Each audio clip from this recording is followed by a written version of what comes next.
Good evening Visakha వాజీ news కి స్వాగతం. నా పేరు మీనా కుంటల. ముందుగా వాజీ హెడ్లైన్స్ చూద్దాం. ఆర్ఎస్ఎస్ పాపిస్ట్ విధానాలను తీర్చికొట్టాలి. వామపక్ష శక్తులకు పిలుపునిచ్చిన సిపిఎం జాతీయ ప్రధాన కార్యదర్శి ఎంఏ బేబీ.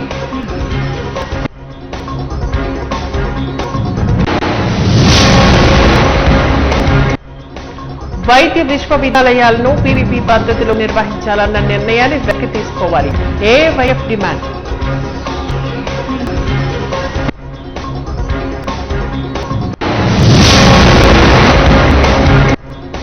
మోటార్ కార్మికులకు భద్రతతో కూడిన సంక్షేమ బోర్డు ఏర్పాటు చేయాలి. చలో కలెక్టరేట్ నిర్వహించిన ఆటో వాలాలు.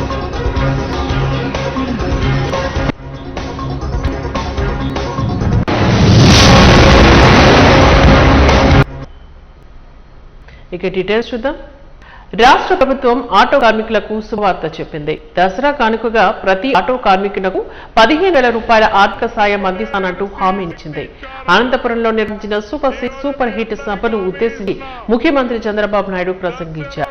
ఎన్నికల్లో సూపర్ 6 పథకాలు హామీ ఇచ్చాం, ఎన్ని కష్టాలున్నా వాటిని అమలు చేస్తూ వస్తున్నామని చెప్పారు. కూటమి ప్రభుత్వం అందరి ప్రభుత్వమని, అన్ని వర్గాల జీవితాలను మార్చే ప్రయత్నం చేస్తోందని హితో పలికారు. అందులో భాగంగా మహిళలకు అమలు చేస్తున్న ఉచిత బస్సు పథకం వల్ల ఆటో డ్రైవర్లు నష్టపోకుండా వారందరికీ ఏడాదికి 15,000 రూపాయల సాయం అందిస్తున్నామని హామీనిచ్చారు. ఇది ఈ దసరా నుంచి అమలు చేస్తామంటూ స్పష్టం చేశారు. వాహన మిత్ర కింద సంవత్సరానికి ఆటో డ్రైవర్లకి 15,000 ఇస్తామని మీ అందరికీ హామీ ఇస్తున్నాం. ఇది మంచి కార్యక్రమం అనుకుంటే గట్టిగా చెప్పండి, కూడా చెప్పండి మంచి కార్యక్రమం అని. ఇది ప్రభుత్వానికి పేదవాళ్లపై నుండి ప్రేమని మరొక్కసారి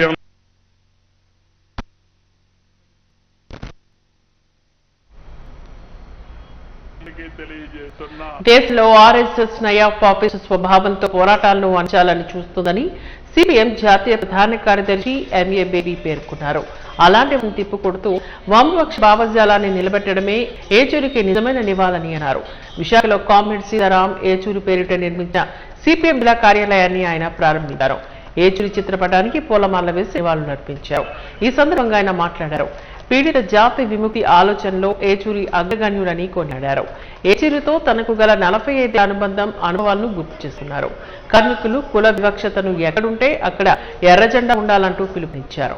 ఏచూరిని గుర్తు చేసుకోవడం అంటే పోరాటాలను గుర్తించేసుకోవడమేనని పేర్కొన్నారు. ఆయన పేరు మీద పార్టీ జిల్లా కార్యాలయాన్ని ఆధునికంగా నిర్మించిన పార్టీ శ్రేణులను అభినందించారు. విశాఖ ఉక్కు ప్రైవేటీకరణ, ఉపరాష్ట్రపతి ఎన్నిక అంశాలు ప్రస్తావించారు.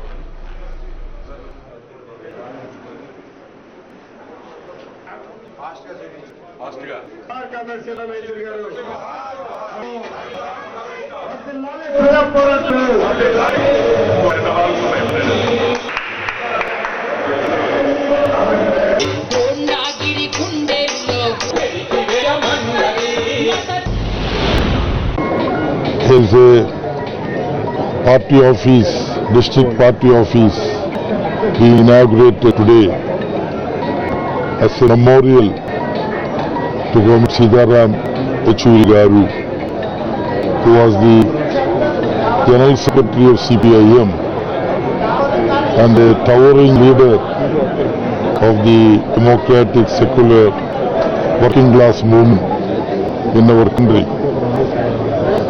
I congratulate the toiling masses, workers, peasants, agricultural laborers, women, youth, students, Visakhapatnam steel plant employees. All of them have contributed for constructing this party district committee office, which is named after Comrade Sitaram Yechuri. Our country is witnessing growing tendencies of neo-fascist assault on democratic institutions in parliament. అనే పేరుతోటి Telugu Desam party నిన్న పెద్ద వాళ్ళ మూడు పార్టీలు పెద్ద సభ పెట్టారు అనంతపురంలో. ఇది మొత్తం రాష్ట్ర అనేకల చెవులో పూలు పెట్టడం, సగం చేసి ఆ సగం కూడా అరకొరగా చేసి మొదటి ఫైల్ మీద సంతకం చేసి నియామకాలే ఇప్పుడు 15 నెలల తర్వాత ఇప్పుడు కూడా పూర్తి కాలేదు. స్పెషల్ డిఎస్సి ట్రైబల్ ఏరియా అసలు లేదు. మగ ఆడవాళ్ళకి ఇస్తా ఉన్న 1500 లేదు. 50 సంవత్సరాలకి ఎస్సీ బీసీకి ఇస్తా ఉన్న అది తగ్గిత లేదు. నిరుద్యోగులకు 3000 నిరుద్యోగ వృత్తి అది లేదు. ఇది కాకుండా మన చంద్రబాబు నాయుడు గారు, పవన్ కళ్యాణ్ గారు, లోకేష్ గారు అదే రకంగా ప్రతి ఎమ్మెల్యే, ప్రతి మినిస్టర్, ప్రతి నియోజకవర్గానికి ఒక్కొక్కళ్ళు ఇన్ని వాగ్దానాలు చేశారు, హామీలు ఇచ్చారు. ఈరోజు ఎమ్మెల్యేలు చాలా నియోజకవర్గాల్లో వసూలు రాజ్యాలకి మారిపోయారు. ప్రజలను పీడిస్తున్నారు. పెత్తదారితనం, జనాన్ని అంటే లెక్కలేదు. అవినీతి అనేది విచ్చలవిడిగా పెరిగిపోతుంది. చంద్రబాబు నాయుడు గారు స్వయంగా ఒప్పుకొని బహిరంగ వార్నింగ్ ఇచ్చే పరిస్థితి వస్తుంది. వీటి గురించి ప్రస్తావించలేదు. అందుకని ఇది సూపర్ సక్సెస్ కాదు. అది చెప్పటం అనేది డొల్లతనము, అతిశయోక్తి. ప్రజలు వాళ్ళు నమ్మటం లేదు. ప్రజలు ఏదో నమ్మించాలనే ఒక ప్రయత్నం తప్ప అందులో వాస్తవం లేదు. అందుకని పూర్తిగా అమలు చేసి అప్పుడు సంబరాలు జరుపుకున్న అర్థం ఉంది. సగం చేసి అరకొరగా చేసి ప్రజలు ఈరోజు రైతులు ఏ పరిస్థితిలో ఉన్నారు. యూరియా కొరత, కనీసం యూరియాని సప్లై చేయగలిగిన స్థితిలో లేరు. రైతులకు అవసరమైన యూరియా గిట్టుబాటు ధరలు ఇస్తామన్నారు, మిర్చికి ఇవ్వలేదు. ఇప్పుడు మళ్ళీ ఇతర అన్ని పంటలకు మేమే ఇచ్చేసామని చెబుతున్నారు. కాబట్టి రకంగా అబద్ధాలతోటి, అసత్యాలతోటి, అర్ధసత్యాలతోటి ప్రజల్ని తప్పుదారి పట్టించేదో నమ్మించాలనే ప్రయత్నం చెల్లదు. ప్రజలకు వాస్తవాలు తెలుసు. ఈ రకంగా డబ్బాలు కొట్టుకున్న రాష్ట్ర అభివృద్ధి జరగదు. ఆయన మొట్టమొదటి పార్టీ జనరల్ సెక్రటరీగా విశాఖలో జరిగిన పార్టీ అఖిల భారత మహాసభలో ఇక్కడే ప్రధాన కార్యదర్శికి ఎన్నికయ్యారు. వారి పేరు మీద ఈ భవనం నిర్మించడం, అట్లాగే ఈ జిల్లాలో సిపిఎం అనేక కార్యాలయాలు ఉన్నాయి. ఇతర పార్టీలకి ఈ పార్టీలకి ఒక ప్రధానమైన తేడా ఉంది. ఈ కార్యాలయాన్ని ప్రజలు, కష్టజీవులు వాళ్ళ సొంత డబ్బుతోటి నిర్మించుకున్నటువంటి కార్యాలయాలు. మిగిలినటువంటి పార్టీలకి వీటికి తేడా అనేటువంటిది ఉంది. త్యాగధనులు ఈ రోజుకి కూడా పార్టీకి డబ్బులు ఇచ్చి పనిచేసే వాళ్ళు ఉన్నారంటే అది సిపిఎం పార్టీలో ఉన్నారు. ఆ రకంగానే పార్టీలో ఉన్నటువంటి కార్యకర్తలు ప్రజల యొక్క సహకారంతో ఈ భవనం నిర్మించుకున్నాం. గతంలో నిర్మించిన కార్యాలయాలు మల్కాపురంలో కాంగ్రెస్ వారు రోడ్డు మీద ఉన్నటువంటి కార్యాలయం కాల్ చేస్తే మళ్ళా మేము కార్యాలయాన్ని కట్టుకోవడం జరిగింది. అలాగే కంచర్పాలెం కుప్పం నుంచి ఇచ్చాపురం వరకు చేపట్టిన రాజ్యాంగ పరిరక్షణ పాదయాత్ర బుధవారం సాయంత్రం విశాఖకు చేరుకుంది. అనంతరం సరస్వతి పార్క్ నుంచి అంబేద్కర్ విగ్రహం వరకు రాజ్యాంగ పరిరక్షణ మహార్యాలీని నిర్వహించారు. ఈ సందర్భంగా కేంద్ర మాజీ మంత్రి చింతమోహన్ మాట్లాడారు. దేశంలో రాజ్యాంగం ప్రమాదంలో పడిందంటూ పేర్కొన్నారు. దీన్ని పరిరక్షించుకోవాల్సిన బాధ్యత ప్రజాస్వామ్యవాదులపై ఉందని అన్నారు. దళితుల హక్కులను కాపాడటంలో కేంద్ర రాష్ట్ర ప్రభుత్వాలు వైఫల్యం చెందాయంటూ విమర్శించారు. సుప్రీంకోర్టు ఇచ్చింది కాదని, డైరెక్షన్ మాత్రమేనని, దాన్ని అడ్డం పెట్టుకుని ధరను విభజించడం దుర్మార్గమని పేర్కొన్నారు. బీజేపీ పాలిత రాష్ట్రాల్లో కూడా వర్గీకరణ జరగలేదని తెలిపారు. తమిళనాడు ముఖ్యమంత్రి స్టాలిన్ సుప్రీంకోర్టు ఆర్డర్లను పక్కన పెట్టారు. కానీ ఏపీ ముఖ్యమంత్రి చంద్రబాబు మాత్రం రాజకీయ ప్రయోజనాల కోసమే వర్గీకరణ చేపట్టారంటూ ధ్వజమెత్తారు. దళిత విభజన వల్ల ఉమ్మడి ఆంధ్రప్రదేశ్ విడిపోయిందంటూ గుర్తు చేశారు. ఆగస్టు 3న మొదలైంది కుప్పంలో. ఈరోజు విశాఖపట్నం వచ్చింది. దాదాపు 700 కిలోమీటర్లు ప్రయాణమై విశాఖపట్నం నడిబొడ్డులో 2 మాటలు చెప్పక తప్పదు. చంద్రబాబు నాయుడికి దళిత్ కెమిస్ట్రీ తెలియదు. ట్రాప్ లో పడ్డ పప్పులో కాలేశాడు చంద్రబాబు నాయుడు. స్టాలిన్ పక్కనే ఉన్నాడు. ఆయన కంటే అనుభవంలో తక్కువ. ఈయన 15 ఏళ్ళు ముఖ్యమంత్రి, ఆయన 5 ఏళ్ళు పూర్తి చేసుకోబోతున్నాడు. అక్కడ కూడా మాలా మదిగలు ఉన్నారు. ఆయన ఎంత చక్కగా ముందుకు చేసుకుని వెళ్ళాడు. ఉత్తరప్రదేశ్ రాష్ట్రంలో కూడా ఉన్నారు మాలా మదిగలు. అక్కడెందుకు చేయలేదు? చీఫ్ మినిస్టర్ అక్కడ, బీజేపీ వాళ్ళు అక్కడ ఎందుకు చేయలేదు? ఎన్నికల్లో ఇచ్చిన హామీ మేరకు కూటమి ప్రభుత్వం సూపర్ 6 పథకాన్ని సూపర్ సక్సెస్ చేస్తోందంటూ ఏపీ ఉద్యోగ జేఏసీ రాష్ట్ర అధ్యక్షుడు సమయం హేమంత్ కుమార్ కొనియాడారు. సూపర్ 6 పథకాల్లో భాగంగా రాష్ట్ర వ్యాప్తంగా మహిళలకు ఉచిత బస్సు ప్రయాణం కల్పించిన సీఎం చంద్రబాబుకు, అలాగే మెగా డిఎస్సీ ప్రకటించి 16,347 ఉద్యోగాలను భర్తీ చేసిన మంత్రి లోకేష్ కు ఆయన కృతజ్ఞత తెలిపారు. మద్దిలపాలెం కృష్ణ కళాశాల కూడల్లో థ్యాంక్ యూ సీఎం పేరిట ర్యాలీని నిర్వహించారు. నిరుద్యోగ యువతతో కలిసి చంద్రబాబు లోకేష్ ఫోటోలకు పాలాభిషేకం చేశారు. ఈ సందర్భంగా హేమంత్ మాట్లాడారు. వచ్చే 5 ఏళ్లలో చంద్రబాబు, లోకేష్ 20 లక్షల ఉద్యోగాలు భర్తీ చేస్తారన్న నమ్మకం తనకుందని చెప్పారు. చంద్రబాబు బావిలో దూకాలంటూ చేసిన వ్యాఖ్యలకు వైసీపీ అధినేత జగన్ క్షమాపణలు చెప్పాలంటూ డిమాండ్ చేశారు. ఈరోజు విశాఖ వేదికగా మరి మేమందరం కూడా విజయోత్సవ ర్యాలీ విద్యార్థులు, నిరుద్యోగులు కలిపి ఈ రాష్ట్ర ప్రభుత్వం ఏర్పాటైన తర్వాత కూటమి ప్రభుత్వం అధికారంలోకి రాకముందు ఇచ్చినటువంటి ప్రతి సూపర్ 6 హామీని చంద్రబాబు నాయుడు గారు, లోకేష్ గారు, పవన్ కళ్యాణ్ గారు, టీడీపీ, బీజేపీ, జనసేన పార్టీ వాళ్ళు అమలు చేసినందుకు కృతజ్ఞతలు తెలియజేస్తూ ఈరోజు విశాఖ వేదికగా భారీ ర్యాలీని నిర్వహిస్తూ జరిగింది. ఈ సందర్భంగా మరి ఏదైతే తల్లికి వందనంతో పాటు 20,000 రైతులకు ఇవ్వడంతో పాటు మహిళలకు ఉచిత బస్సు అతి ముఖ్యంగా ఇవ్వడంతో పాటు మెగా డిఎస్సి ఇచ్చారు. అదేవిధంగా ఆటో వాళ్ళకు కూడా ఈ దసరా నుంచి 15,000 రూపాయలు ఇవ్వడానికి చంద్రబాబు నాయుడు గారు సిద్ధపడుతున్నారు. మరి ఇటువంటి సందర్భంలో నిన్న మరి ఎవరైతే మన మాజీ ముఖ్యమంత్రి జగన్మోహన్ రెడ్డి గారి యొక్క వ్యాఖ్యలు చాలా విచిత్రంగా ఉన్నాయి. ఆయన ముఖ్యమంత్రి నారా చంద్రబాబు నాయుడు గారిని బావిలో దూకమని చెప్తున్నటువంటి విషయాన్ని మేము ఖండిస్తున్నాం. జగన్మోహన్ రెడ్డి గారి పరిపాలనలో ఒక్క డిఎస్సి టీచర్ ఉద్యోగం కానీ, పోలీస్ కానిస్టేబుల్ ఉద్యోగం కానీ, గ్రంథాలయ శాఖ ఉద్యోగాలు కానీ భర్తీ చేయకపోగా టీచర్లందరినీ తీసుకుని వెళ్లి టాయిలెట్ల దగ్గర, చికెన్ మార్ట్ల దగ్గర, లిక్కర్ మార్ట్ల దగ్గర పెట్టి ఈ యొక్క శాంటిటీని కోల్పోయినటువంటి జగన్మోహన్ రెడ్డి గారికి 11 సీట్లకి మరి పరిమితం చేసినప్పటికీ కూడా ఆయనకి ఇంకా కూడా బుద్ధి రాకుండా ఈ యొక్క స్టాల్వర్డ్ మరి ఏదైతే హైటెక్ సిటీలో లక్షలాది మంది యువతకి ఉద్యోగ ఉపాధి అవకాశాలు ఇప్పించినటువంటి నారా చంద్రబాబు నాయుడు గారిని బావి దూకమన్నటువంటి జగన్మోహన్ రెడ్డి గారికి సవాల్ చేస్తావు. నువ్వు చేసిన తప్పుకి జగన్మోహన్ రెడ్డి నువ్వు బే బెంగాల్లో దూకాలి కానీ చంద్రబాబు నాయుడు గారి బావిలో దూకాలన్నటువంటి మాటని మీరు వెనక్కి తీసుకోవాలి. ఆయనకి క్షమాపణ చెప్పాలని చెప్పి ఈ సభముఖంగా రాష్ట్రంలోని కూటమి ప్రభుత్వం 10 వైద్య విశ్వవిద్యాలయాలు పీపీపీ పద్ధతిలో నిర్వహించాలని నిర్ణయించింది. దీనిపై నిరసనలు వెలువెత్తుతున్నాయి. ఈ నిర్ణయాన్ని అఖిల భారత యువజన సమాఖ్య విశాఖ జిల్లా కమిటీ కూడా తీవ్రంగా వ్యతిరేకిస్తుంది. ఈ మేరకు జీవీఎంసీ గాంధీ పార్క్ లో ఏఐవైఎఫ్ జిల్లా అధ్యక్ష కార్యదర్శులు వైబాబు, కె అచ్యుతులు మీడియా సమావేశాన్ని నిర్వహించారు. వైద్య విశ్వవిద్యాలయాలను పీపీపీ కట్టబట్టాలంటే పేద మధ్యతరగతి విద్యార్థులను వైద్య విద్యకు దూరం చేస్తుందని అన్నారు. బడుగు బలహీన వర్గాల ఆరోగ్యానికి భరోసా లేకుండా పోతుందంటూ ఆవేదన వ్యక్తం చేశారు. తక్షణమే కూటమి ప్రభుత్వం ఈ నిర్ణయాన్ని వెనక్కి తీసుకోవాలని వారు డిమాండ్ చేశారు.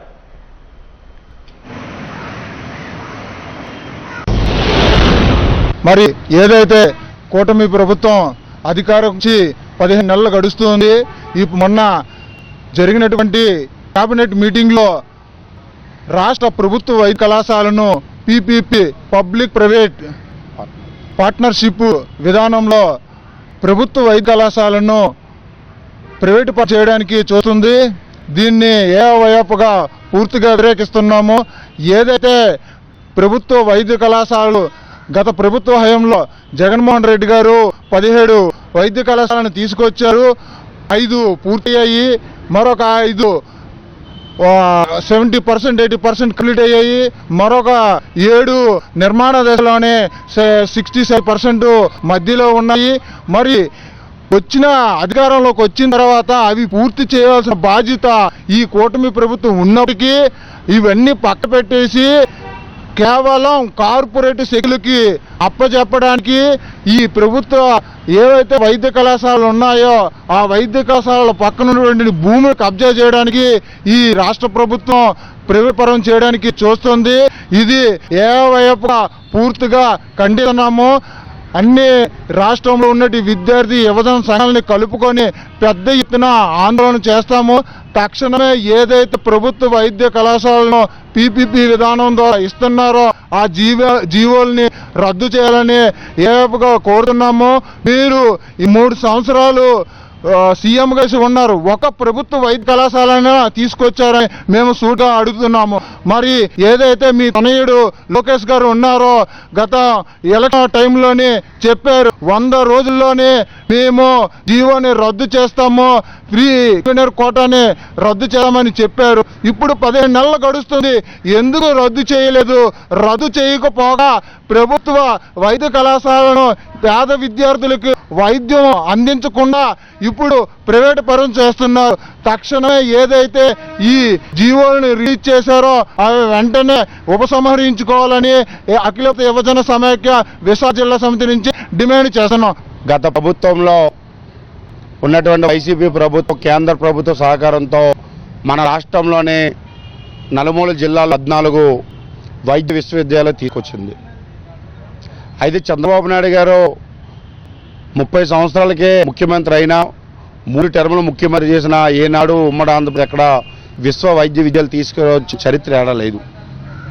అయితే ఈయన కూటమి ప్రభుత్వంలోకి రాకముందు ఎన్నికల ప్రచారంలోని లోకేష్ గారు ఎక్కడికక్కడగా పాదయాత్రలో తిరుగుతూ ఏదైతే వైద్య కళాశాలలో ఉన్నటువంటి ఎంబీబీఎస్ సీట్లకు సంబంధించి భర్తీ లక్షలకు అమ్ముకుంటుందని ఇస్తున్న 107-108 జీవోలు మేము రద్దు చేస్తాము అని చెప్పి ప్రచారం తిరిగినటువంటి లోకేష్ గారు ఈనాడు ఏదైతే 10 ప్రైవేట్ విశ్వవిద్యాలయాలను వైద్యాలయాలని పబ్లిక్ ప్రైవేట్ పార్ట్నర్షిప్ పద్ధతిలో ఈరోజు ప్రైవేట్ వారికి కట్టబెడతా ఉన్నారు.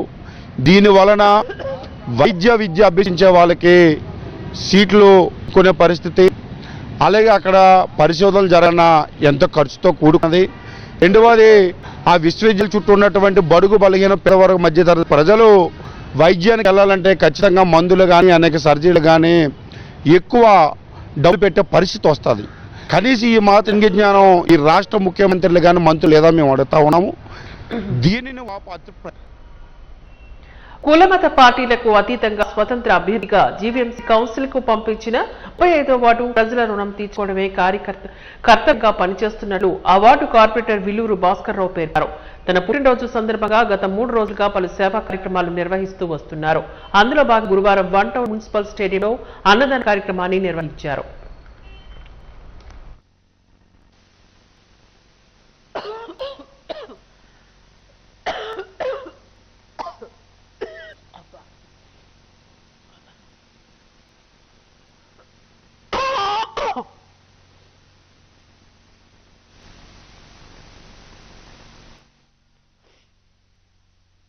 భాస్కర్ గారు ఈవేళ పుట్టినరోజు అంటే ఈవేళే పుట్టాడు కానీ 9వ తారీఖు కానీ పుట్టినట్టు వాటిలో ఒక ప్రజల నోట్లో వాళ్ళ ఆశీర్వాదాలు పొందాడు. అలాంటిది ఈవేళ 11వ రోజు కాబట్టి ఆ 11వ తారీఖు కాబట్టి ఆయన పుట్టినరోజు ఈ వార్డు ప్రజలు మాకు ఉండి 18,000 మందిలో కూడా అంతమందికి ఈవేళ అన్ని అనుభవించారు. అందరూ ఏదో ఫ్రూట్స్ షేర్ ఫుడ్ ఏదో ఒకటి అన్ని విధాలుగా ఆయన అన్నదానం తప్పది. ఆ అన్నదానం మటుకు ఎప్పుడు చేయలేదు కోరుకుంటుంది. ఆ కోరిక మట్టుకు ఇంతమంది పెట్టినందుకు ఆ దేవుడి ఆశీర్వాదాలు ఆయన నిత్యంగా ఉండాలా, దేవుడి ఆశీర్వాదాలు నిత్యంగా ఉండాలా. ఇలాంటి కార్యక్రమాలు ఇంకా చేయాలా, ఇలాంటి పుట్టినరోజులు ఇంకా ఎలాంటి చేయాలా, ఇంకా మంచి ఆరోగ్యరీతిగా ఆరోగ్యం బాగోలా. ఆయన తంబికులు ఆయన పిల్లలతో సహా శుభ్రంగా దేవుడి ఆశీర్వాదాలు మనస్ఫూర్తిగా ఉండాలా. 100 ఏళ్ళు అవసరం. ఇలాంటి పండగ వాతావరణము మా వార్డులో మా కార్పొరేటర్ ఒక భాస్కర్కేసి వెళ్ళిందని మీ అందరికీ మనస్ఫూర్తిగా మనం చేస్తున్నాం. ఎందుకంటే ఒక కోటేశ్వరుడు అయినా 100 కోట్లు ఆస్తున్నా 10 మందికి పిచ్చబెట్టు 10 రూపాయలు ఖర్చు పెట్టు పేరు ఉండదు ఊరు ఉండదు. అలా 100 కోట్లు తాపరం మీద పడుకోవడం అక్కడ ఇలాంటి వ్యక్తి ఇంకా ఫైనాన్షియల్ ఇంకా పెరిగే పొజిషన్లో ₹1,00,000 వచ్చిందంటే 35,000 రూపాయలు ప్రజలకే పెడతాడు. 20,000 రూపాయలు 15,000 రూపాయలు ట్యాక్సీ కడితే తదిమ వ్యాపారం చూసుకోండి. అలాంటి మనస్తత్వం ఉండాలని, మంచి మనసు, మంచి హృదయం, మంచి ఆప్యాయత అనురాగం ఉండాలని ఇంకా కోరుకుంటాను. మా అబ్బాయి ఒక కడుపులో పుట్టకపోయినా తల్లిదండ్రిగా నేను తండ్రి ఆయన కొడుకుగా భావించి ఇంకా మంచి పొజిషన్లో ఇంకెళ్ళాలా, మంచి వ్యాపార రీతికి వెళ్ళాలి, రాజకీయ రీతిగా మంచి పదవులు పొందాలని మనస్ఫూర్తిగా మీడియా కోరుకుంటూ, అలాగే మా కుటుంబ సభ్యులు, తెలుగుదేశం కుటుంబ సభ్యులు అందరికీ పేరు పేరున ధన్యవాదాలు తెలుసు. ఎందుకంటే మాలో మా ఓట్లు 35 ఓట్లు, ఒక కష్టం వచ్చిన అందరికి వచ్చినట్టు, ఒకరు సుఖం వచ్చిన అందరూ సుఖం వచ్చినట్టు, ఎవరు పండుగ తెచ్చుకుని అందరూ కలిసి పండుగ చేసుకున్నట్టు మా డాడీ అంత వాతావరణం అయితే మనస్ఫూర్తిగా మీ ధన్యవాదాలు తెలుపుకుంటారు. దక్షిణ నియోజకవర్గంలో 35వ వార్డు ప్రాంతంలో 4 సంవత్సరాల కింద ఎలక్షన్ జరిగితే కులం, మతం, ప్రాంతం, పార్టీ లేకుండా, సంబంధం లేకుండా ఇక్కడున్న ప్రజలందరూ కూడా, ప్రతి ఒక్కరు కూడా వాళ్ళ కుటుంబం, వాళ్ళ కుటుంబీకుడు అని చెప్పేసి నన్ను ఓన్ చేసుకొని ఈ ప్రాంతం నుంచి, ఈ ప్రాంతం సమస్యలు మాట్లాడమని చెప్పేసి నన్ను 4.5 సంవత్సరాల క్రితం నన్ను జీవించి కౌన్సిల్లో అడుగు పెట్టి అవకాశం కల్పించారు. అటువంటి ప్రజలకి నేను ఏం చేసినా సరే వాళ్ళ రైతు నేను తీర్చుకోలేను. అటువంటి ప్రజలకి నేను ఏదైనా సరే చేసి సహాయపడదామని చెప్పి వాళ్ళు పెట్టుకున్న నమ్మకాన్ని వమ్ము చేయకుండా సమస్యలకు పరిష్కారం చూపడం జరిగింది. అలాగే ఈరోజు ఆ పదవి వచ్చిన దగ్గర నుంచి కూడా నిత్యం కూడా, ఎందుకంటే అది బాధ్యత, ఆ బాధ్యత బరువు అన్న బాధ్యతని భయంగానే చెడ్డపేరు రాకుండా ఈ 4 సంవత్సరాలు ఎటువంటి చెడ్డపేరు రాకుండా ఆ పదవి అనే బాధ్యతని భుజస్కంధాలపై మోసుకుంటూ రావడం జరిగింది. ఇంకొక 6 నెలలు ఎటువంటి మతాలు లేకుండా ఏదైతే పదవీ కాలం ఉందో రానున్న 6 నెలల్లోనే నా యొక్క బాధ్యతని పరిపూర్ణంగా పూర్తి చేసి రాబోయే రోజుల్లో ఒక నామినేటెడ్ పదవిగా నేను ముందుకు వెళ్ళాలని మనస్ఫూర్తిగా పార్టీ ఇటువంటి నేను తీసుకున్న పార్టీ ఆదేశ ప్రకారం ముందుకు వెళ్తానని, అలాగే రాబోయే రోజుల్లో మా డాడీని కార్పొరేటర్గా చేసి ఇక ప్రాంత ప్రజల తాలూకా వాహన మిత్ర పథకం కింద కూటమి ప్రభుత్వం ఆటో వాళ్లకు ప్రకటించిన 15,000 రూపాయల ఆర్థిక సాయంపై AP auto drivers workers federation Visakha జిల్లా కమిటీ మండిపడింది. దీన్ని వ్యతిరేకిస్తూ జీవీఎంసీ గాంధీ విగ్రహం నుంచి కలెక్టరేట్ వరకు హలో డ్రైవర్ అన్న చలో కలెక్టరేట్ కార్యక్రమాన్ని నిర్వహించింది. ఈ సందర్భంగా ఫెడరేషన్ విశాఖ జిల్లా ప్రధాన కార్యదర్శి డాల గోవింద్ మాట్లాడారు. ఉచిత బస్సు పథకం అమలుతో నష్టపోయిన ఆటో వాళ్లకు కూటమి ప్రభుత్వం ప్రకటించిన ఏడాదికి 15,000 రూపాయల ఆర్థిక సాయంతో వారి కడుపులు నిండిపోతాయా అంటూ ప్రశ్నించారు. అనంతపురం సభలో సీఎం చంద్రబాబు 15,000 ప్రకటించి ఆటో డ్రైవర్లు స్పందన రాకముందే సంతోషంగా ఉన్నారంటూ పేర్కొనడం విడ్డూరంగా ఉందని చెప్పారు. పెంచిన విద్యుత్ ఛార్జీలు, నిత్యావసర వస్తు ధరలను దృష్టి ఉంచుకొని ఆటో వాళ్లు సంతోషంగా ఉన్న ఈ సాయం ప్రకటించాలని కోరారు. అలాగే ఆటో డ్రైవర్కు ఉరితాడుగా మారిన 21, 31 జీవోలను సవరించాలని విజ్ఞప్తి చేశారు. మోటార్ కార్మికులకు భద్రతతో కూడిన సంక్షేమ బోర్డును ఏర్పాటు చేయాలని కూడా వారు డిమాండ్ చేశారు.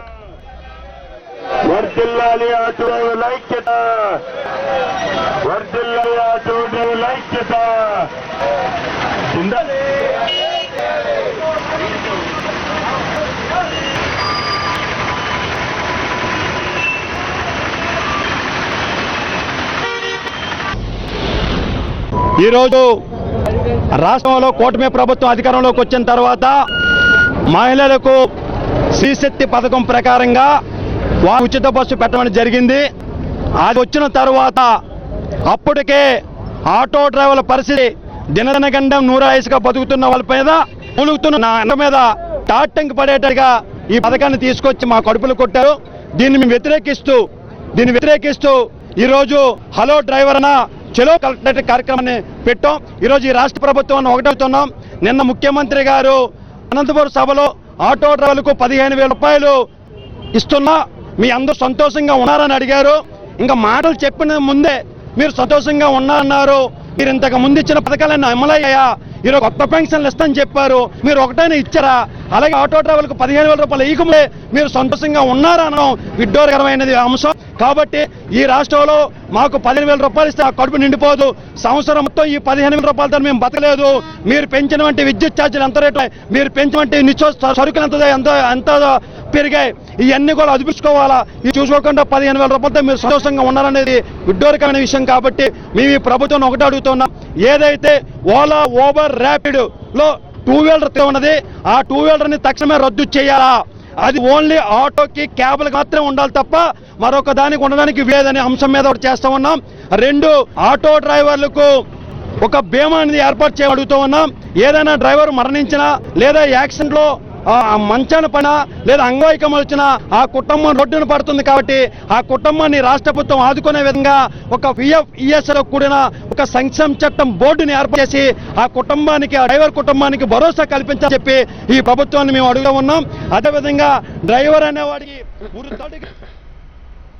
వాయువ్య పశ్చిమ మధ్య బంగాళాఖాతం పరిసర ప్రాంతాల్లో దక్షిణ ఒడిశా, ఉత్తర ఆంధ్ర కోస్తా తీరానికి ఆనుకుని 3 రోజుల కిందట ఏర్పడిన ఉపరితల ఆవర్తనం ప్రస్తుతం స్థిరంగా కొనసాగుతుందని విశాఖ తుఫాన్ హెచ్చరికల కేంద్రం అధికారి శ్రీనివాసరావు తెలిపారు. దీని ప్రభావంగా మరో 2-3 రోజుల పాటు రాష్ట్రంలోని పలు చోట్ల విస్తారంగా వర్షాలు కురిసే అవకాశం ఉన్నట్లుగా చెప్పారు.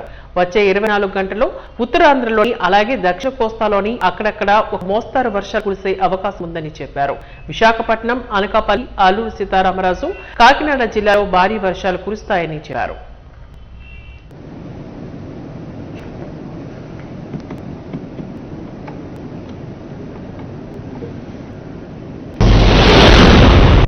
గడిచిన ఒక 2 to 3 days నుంచి మనం ఈ north west Bay of Bengal and WC Bay of బెంగాల్లో ఉన్నటువంటి ఉపరితల ఆవర్తనాలు అవి క్రమేపీ వెస్ట్వర్డ్ మూవ్మెంట్ ఇటు north Andhra and south Odisha ఈ కోస్తా ప్రాంతం మీద అయితే ప్రస్తుతం అయితే ఇప్పుడు కంటిన్యూ అవుతున్నాయి. అవి 0.1 కిలోమీటర్స్ హైట్ వరకు అయితే విస్తరించున్నాయి. వీటి ప్రభావం అయితే లాస్ట్ 2-3 డేస్ లో కూడా ఒక మాసం వర్షాలు అలాగే 1-2 భారీ వర్షాలు కూడా నమోదవడం జరిగింది. అలాగే నెక్స్ట్ కమింగ్ 3 to 4 days వరకు కూడా రైన్ఫాల్ యాక్టివిటీ అయితే ఇంక్రీజ్ అయ్యే ఛాన్సెస్ అయితే ఉన్నాయి.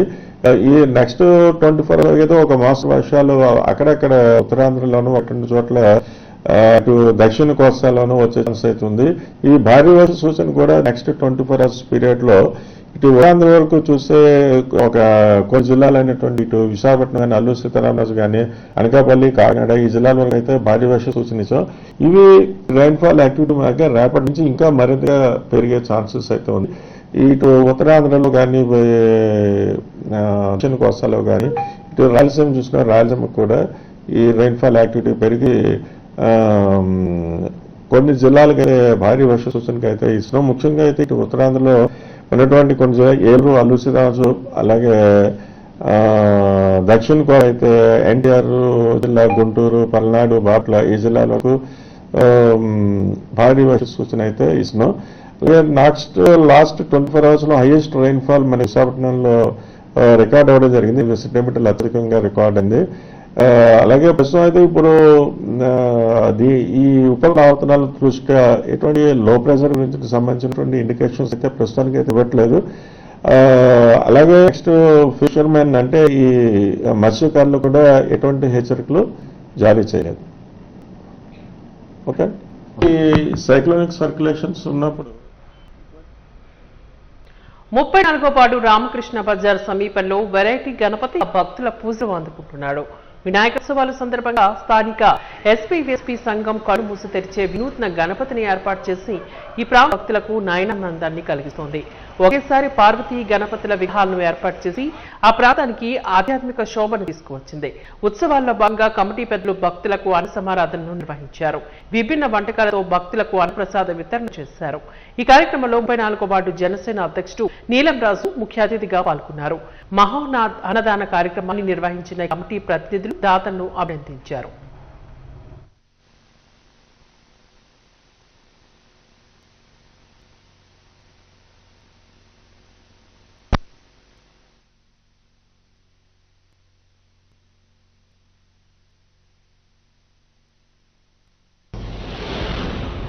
గత 12 సంవత్సరాల నుంచి చాలా గొప్పగా సంవత్సరంకు బాగా వెరైటీగా చేసి ఇక్కడ విఘ్నేశ్వరుని పెట్టి నాకు తెలిసి విశాఖపట్నంలో ఒక వెరైటీగా సంవత్సరం ఒక డిఫరెంట్గా చేసిన ఇక్కడ ప్రతి ఒక్క సోదరుడికి, ప్రతి ఒక్క అక్కజల్లులకి, ప్రతి ఒక్క డిపార్ట్మెంట్కి, ప్రతి ఒక్క నాయకులకి, ఇక్కడున్న ప్రతి ఒక్క కుటుంబాల కానీ ఇలాంటి పండగ మాత్రం ఇలాంటి వినాయక చవితి తెలుగువారిగా మనకి గొప్ప పండగ.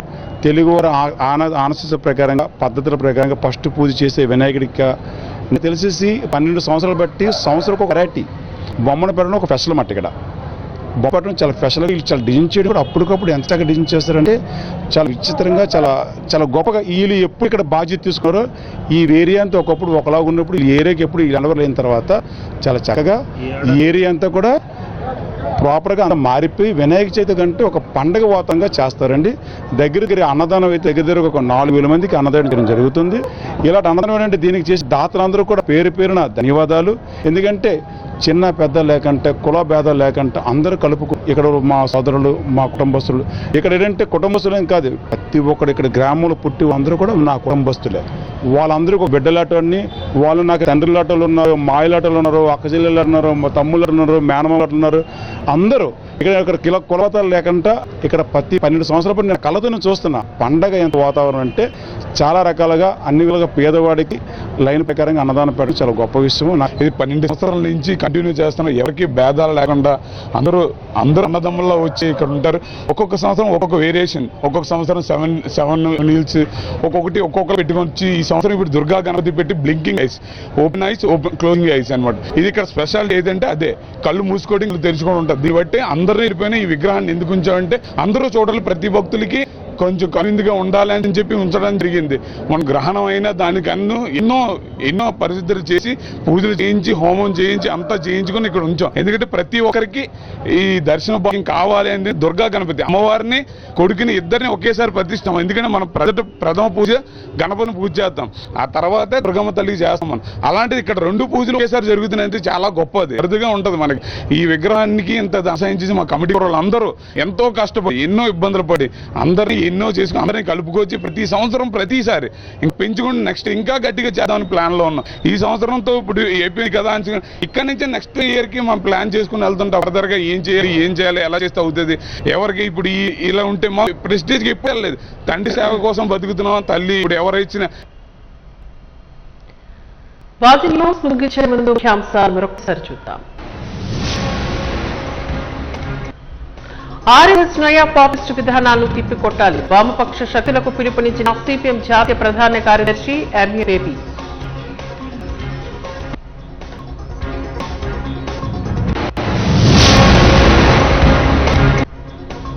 వైద్య విశ్వవిద్యాలయాలను పీపీపీ పద్ధతిలో నిర్వహించాలన్న నిర్ణయాన్ని వెనక్కి తీసుకోవాలి, ఏవైఎఫ్ డిమాండ్.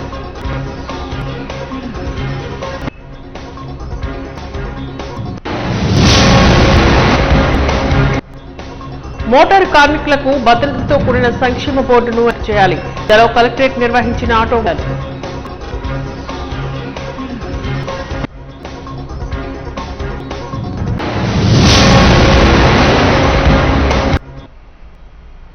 వాచింగ్ న్యూస్ ఇంతటితో సమాప్తం. నమస్కారం.